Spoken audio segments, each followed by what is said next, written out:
Lieutenant Cozzens. Ah, Lieutenant Cozzens was a guy that was possibly somehow in my chain of command at the 307th Engineer Battalion. I don't know where he was around me. I don't remember. He wasn't somebody I dealt with regularly, so I don't think he was in my direct chain of command. Although I respected him and would give him my respect as an officer, a commissioned officer of the United States, even though he's just a lieutenant.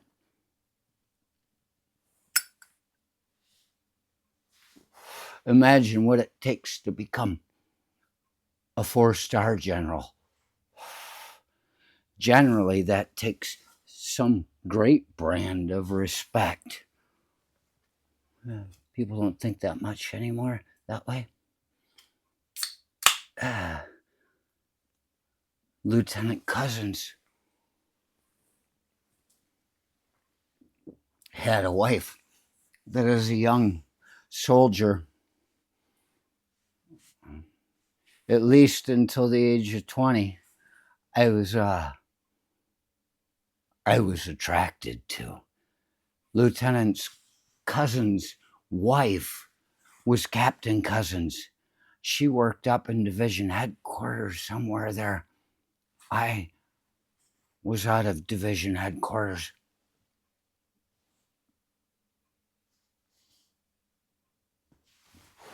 I would see her every once in a while, and we had, I think, we hadn't met through her husband. I had just seen her and had interactions with her up at division headquarters before I knew who she was. Captain Cozzens. I was very attracted to her.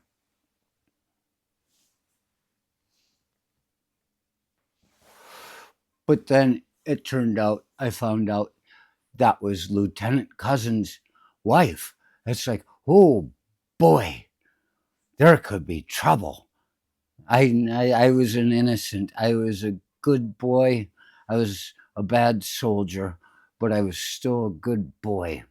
I was actually a very good soldier. Just they didn't like my attitude. I was laughing all the time.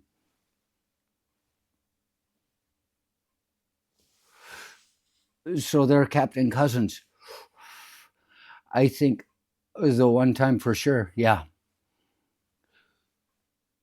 They were having the 82nd Airborne Division Association convention in Louisville, Kentucky one year, and that was a 4-day weekend. If you volunteered to jump in, you got a 4-day weekend and got to hang out at the 82nd Airborne Division convention as a young man with all the World War II vets saying, and the one guy's the bartender, and I walk up, I'm like,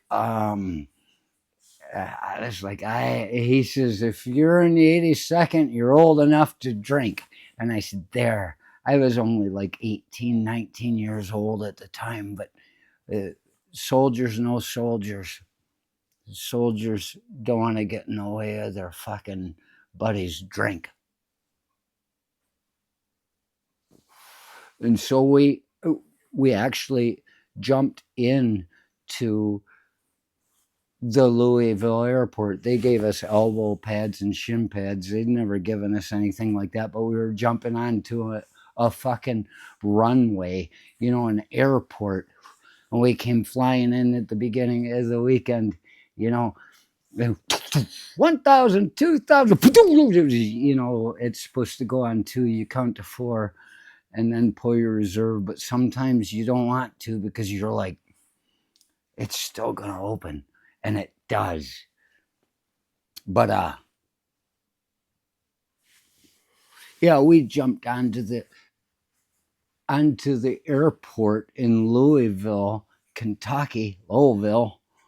I went to basic at Knox as a show of power, I guess, for the guys. Yeah.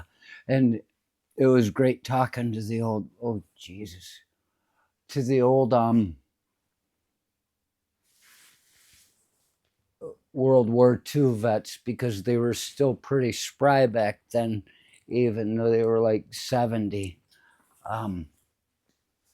But yeah, I didn't land on the runway. I steered my parachute to land in the grass between the tarmac, the runways. Nobody ever really understands.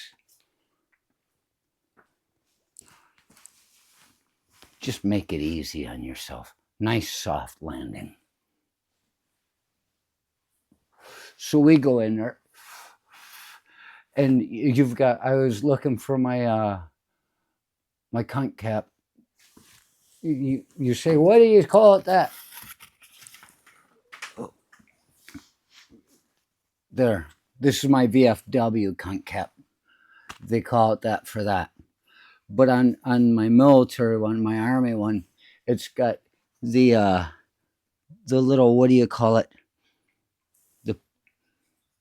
The glider patch. You'll see it in Band of Brothers. I'm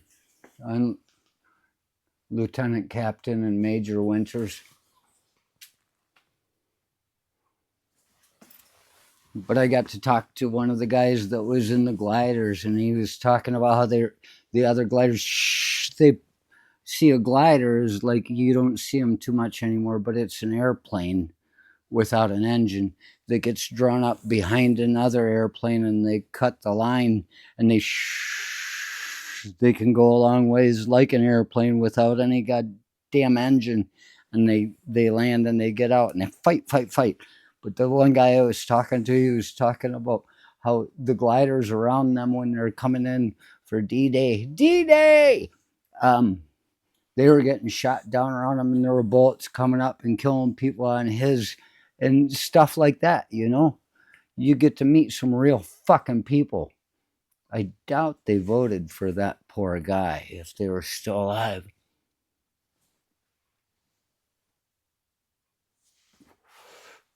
And so I got loaded in there. We were building a pyramid with cans and shit, All of us young guys drinking with the old dudes. And there was a bus that would take us back to the high school they were keeping us in. There's a whole nother story about that with the cheerleaders, but I'm not going to get into it right now. Nothing happened. So I was going out to catch the bus on the way out, and I run into, there's Lieutenant Cozzens there. And I'm like, Lieutenant Cozzens. I decided to talk to him because he's with his wife, Captain Cozzens. I was like, oh, I was all drunk coming out. I'm like, oh, Lieutenant Cozzens. And so I go up, all the way, sir. Yeah. And then I'm talking to him and his wife and looking at his wife. And I know she was looking at me. She's been wondering about me for some time. And I look over, and the reason I used to come up there was because they were with an old man, and I just was like, want to introduce myself to the old man. And he just this old man, and I looked at him, and I said, hey, how the hell are you? And I grabbed his hand and I started shaking it. And because I've been talking to so many old men all night long, it was customary. The guy's shaking his hand. He says, oh, well, actually, I'm a Lieutenant General, Brigadier General Johnson. No, that's not how it started. I got it. I went to talk to them, and I looked at him. I said, hey. And I started shaking his hand. How the hell are you? And I looked at him, and I'm shaking his hand. I got a firm grip on this old man. I'm not trying to hurt him, just a good handshake. The kind that lasts longer than it should because you're fucking having some sort of recognition. And I said, I know you. I said, you're General Johnson. I said, and he says, you seem to know me, but who are you, son? And Lieutenant Cozzens standing right next to him, next to Captain Cozzens, his wife. Lieutenant Cozzens looks at me, he says, don't tell him, Elder Quist, don't tell him Quist. He just put the last of my name on it so he wouldn't know my whole name, because people called me Quist when I was in the Army. It just makes it easy. He says, don't tell him Quist. And I looked and I said, I don't think I should tell you that, but I gotta go now. And I let go of his hand and got the fuck out of there. And I woke up in the high school on a cot. But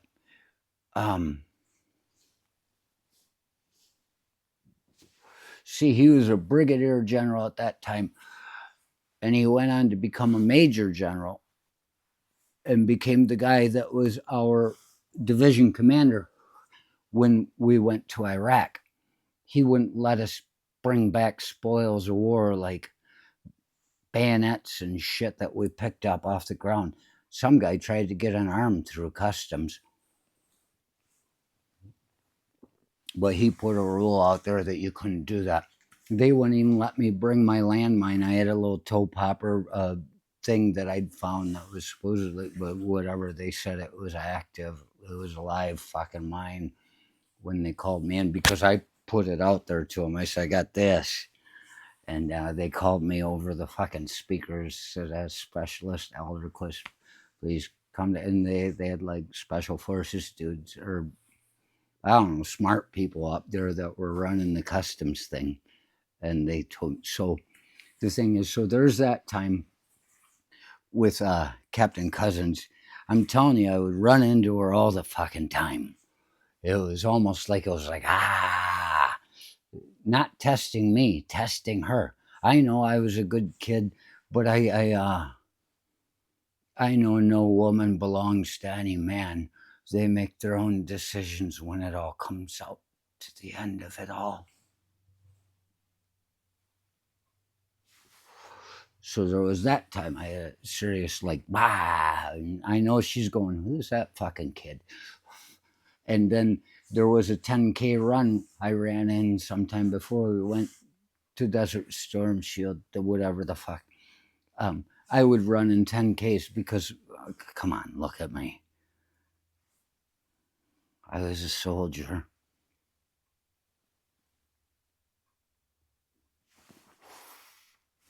If you watch the movie Gallipoli, where that one kid that wants to be like whatever the hell, LaSalle, the great Australian runner, he wants to be the next LaSalle, and then he ends up joining the military during World War I, and is in Gallipoli, and he was a runner. He was the fastest runner in the fucking place. I was that. And so I would just run 10Ks. And I hated it in the middle of it, but by the time it was done, I was like, my times always got better. And I'm like, when is the next one? I was ready. As much as I hated it all the way through, I'd get to the end and it just was like, And so this one 10K I was in, and I never got right up to the front. Everybody gets up the front, they want to win, but really they're just getting in the way of the people that are faster than them and patient. And so I would end up passing most of those people. I never won. I was never somebody that trained for this stuff. It's just something I liked to do, and I was good at it. And so I went on this 10K, and I'm running, and I'm running, and along the way, somewhere about half of it or something, I'm coming running. I'm looking at this woman in front of me. I'm like, look at that. And I recognized her. And I went by, and it was Captain Cozzens. She was running in that damn thing. And here comes this kid. And I looked at her on the way by. We looked at each other. And I said, all the way, ma'am. And she says, airborne. And I kept running. And I just, that one, I think, was a 37-minute 10K. I think the best I ever did.